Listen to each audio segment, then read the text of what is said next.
Part2 was epsilon. So how did you feel that was? How did that go? No. When you say going to delta portal, I hear delta, but when you start, I realize it was... We did say epsilon, I think. No, It was me. Yeah. Maybe you wanted to do delta. No, Maybe you wanted to do delta because of the tetrahedrons on my phone. No, you know what? The one I use the most, that's why. Oh, you use delta the most. Okay. Yeah. All right. So how was it to do epsilon? I love it. Yeah. It's a different way from the others completely because you're going into yourself. You're not going up and out to connect. You're going inside to connect. That's the difference with epsilon. Yeah. Yeah. It's very nice. Yeah. It's very It's very powerful. powerful. I think epsilon is more powerful when you've practiced the others first, because at first you need, you know, that feeling of going outside of yourself in order to feel that you're connecting to primary source. You think that it's something that's only outside of you, but in fact it's something that's in you as well. So that's why we don't practice it right at the beginning of foundation course, because it's too difficult for people to grasp that feeling. Do you know what I mean? So that's why. So what we're going to look at now, guys, is troubleshooting the syllabus. So is there anything like off the top of your heads that you think, you know, this bit of the manual gives me some challenges as for me? Anything off the top of your head? I'll sit and remind you as well, but just wondering. I'm gonna tell you the one that comes more to my mind is when I have to ask to source. Yeah. I don't know how long I have to wait, because sometimes I already know. Right. But I doubt. So I go to source and if really nothing happens, so I say, maybe then it was what I thought, maybe it's what I feel. And I get all this confusion and then I say, I am not connected. Okay, so if you already know, then what's the answer? Because I think the confusion happens because you're asking something that you already know. Is that right? Am I getting you right? But sometimes we want to make sure, because you also teach us that not to assume.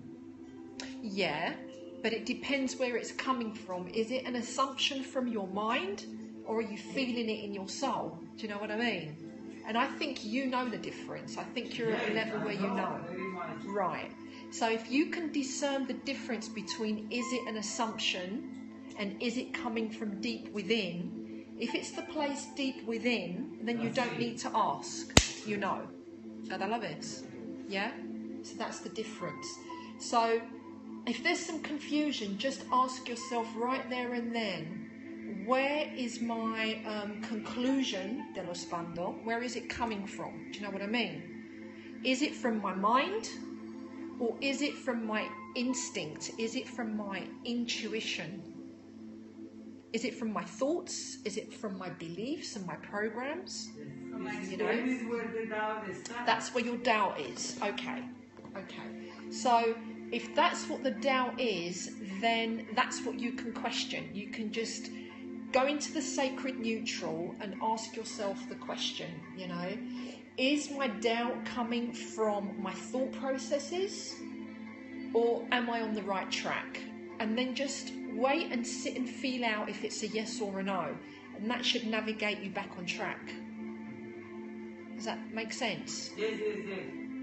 For example, a person is sick, for example. Yeah. And I feel from before, like I know even, I feel why this person was sick. Right. Yes. But then I say maybe I am assuming this because this is what happened for me. Right, so then you question it. Yes. Yeah. That's what happened. I have this as well. Yeah. Very often. Yes. I think sometimes not, but quite often I find it. Sometimes we do just to check ourselves, you know, to see if we're like on the right, because especially if it's something very, very serious, Yes. right? Like, I had a lady just the other day, she's regular with various issues, and she had an issue with one of her newborn babies. And when I checked in, I said, you need to go to the hospital. You don't need to do healing, you need to go to the hospital, you know. We could have done the healing, but it just was more correct for her to go through that route first, and then, if need be, afterwards, she can then come back and consult me. So if it comes to a medical condition and you're in doubt, then that's what you do. I mean, I wasn't in doubt, I knew that's what that person had to do. But if you're not sure, then you would guide them to seek medical advice. They don't necessarily have to take treatment, but they need to take the medical advice and diagnosis from them if you're not sure. And then if they like, they can come back to you. Yeah? Makes sense? Because then you could be liable as well for many situations, and you don't want to have yourself in that position. But like I said, in this situation, we needed to seek medical attention, definitely. The baby needed medical attention. All right, so does that kind of answer it for you a little bit, yeah? Okay. So, anything else about the syllabus? The actual manual, is there stuff in foundation that sometimes challenges you, you know? Yes, I have one. Yeah. I'm getting confused about when I clear a person from something or when I stop something. No, clear. When you clear, then? Yeah, when I clear someone. Yeah. And let's say that I see the light clearing that person from that belief or that trauma or anything. Yeah. How long do I stay to see the light? I mean, I get a tick that it's okay. Right. Or maybe an okay appears to me. Right. But sometimes when I feel that it needs more, and then I clear a bit more. Yeah. And there is a bit more, and there is a bit more. Where do you stop? Yes. Right. So there could be tons more. Yes. You know. Exactly. So. But even if I got a yes. Yeah. So that tick was from my mind. I'm getting some. Right, so we're getting some doubts that are coming through in the first question and now in the second question too. So, but in this case, what you do is you just what I do is I keep flipping the questions around. So, for example, if you've done quite a bit, but there's still more to be healed or cleared or transformed, whatever, and you've got a tick, you can let it run, yeah? So you just leave it in the hands of primary source directive to continue as required by the person. And you can actually tell them that. So you can say, there's more, but we're going to leave it to run for as far as is required by you and as far as is shown to us by primary source. And then we can proceed with and you can proceed with the next thing. And then if it's feasible, meaning if you're meant to do this, you can always, by the end of the session, you can go back and check. Yes, okay. Because it's like a program and it's running. Yes. Do you know what I mean? So you can go back and do a little check on that, make your notes, and say to the person, I'm just going to go back and check on that thing that we were working on and it's still running to see how it's going. Oh yeah, it's still running. Yeah. Or, right, it looks like it's done. Or perhaps it could be, sometimes there could be more, but you must stop the program from running because the person can't take any more at that moment.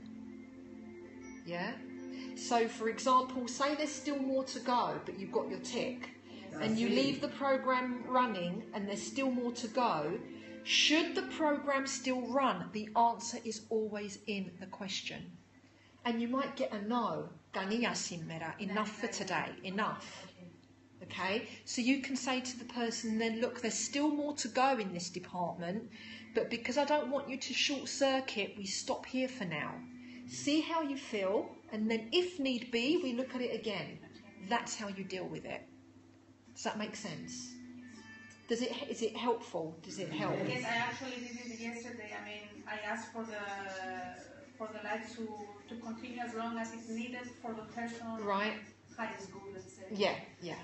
Excellent. And also, one other question I have is the cilindros. After I finish, I do clear me. You forget to clear yourself. Do you feel an effect when you haven't cleansed, ground and disconnected? Does it have an effect on you? Sometimes depends on the people, the person who Depends on the person. Because some persons that they are like very dear to me or something. Yeah. I don't even remember, but then other persons that I do and I forget, and then I feel like drained, like. You feel drained afterwards, right? And I said, oh my God, what happened? And then the next day I remember, oh, I didn't clear. So I wanted to ask you if that's... Yes, the answer is that yagalonchi yagago, for the just in case, like precautionary, I would suggest, we should always do it, you know. You should always start by doing your protection work before you begin sessions, if you're working with people. How I do that? They want to start what? Yeah, so, like, for example, you can thank Primary Source, the company in alliance of Source, for providing protection and safety throughout the day as you work with your processes and your clients, or whoever it is you're working on, yeah? So you only do it once, in the beginning of the... You don't have to do it every time? No, you don't have to do it every time. That's important, that's better. Not unless... So you do it once before you begin, say, at the beginning of your day, okay? And you surround yourself you can either use like Metatron's cube or a blue sphere or a white sphere or whatever colour appears to you, is given to you to use as a protective dome around your space and even the space that you're working in. Because people come in and out, perhaps, I don't know. Yeah? If I'm busy and I'm having like physical clients, but even when I'm working from Skype, you still protect your space. Doesn't matter if they're there physically or not, whether you're on your phone or on the Skype doing your sessions, it's the same thing, right? So you need to do your protection before commencing, right? At the end of your day, when you know you're done with all your fusion processes and everything, cleanse, ground, disconnect in the way that we do and that we know, yeah? But also specifically, if like you've got someone coming in and it's quite dense, the energy is quite bad, like if you feel that it's particularly it's a bit dodgy, you know, then I would do a before and after as well. And you can also do the other protective things that I've showed you, which is cross your legs, okay, and touch your tongue to the roof of your mouth whilst they are speaking, because what happens is it keeps your circuits and your auric field sealed. When they talk. Yeah. Or when you can, well, obviously, if you're talking, you can't do it. Do you know what I mean? But when they talk, you can do it. You know. So, or you can hold like a particular mudra with your hands, a hand circuitry position that is for protection also. You know. So there's many ways that you can do it.